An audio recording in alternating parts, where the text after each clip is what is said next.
Welcome everybody to this tutorial of unboxing HDTV adapter Samsung to HDMI. This is the device.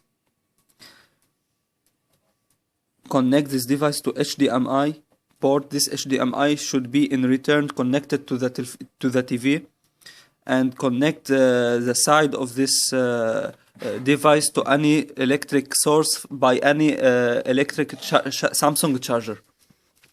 Turn on the TV and switch it to HDMI mode.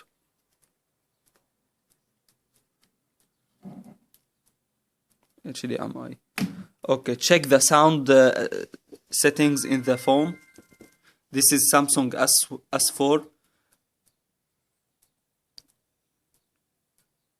Go to settings, accessories, and check the settings as these settings.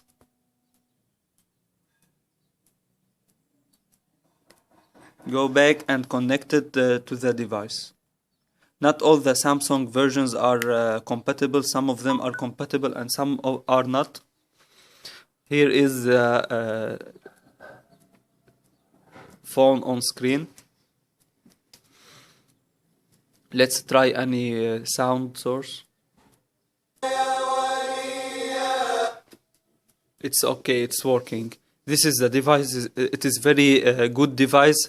The screen is HDMI and it's so clear. Thank you for watching. I hope this worked for you.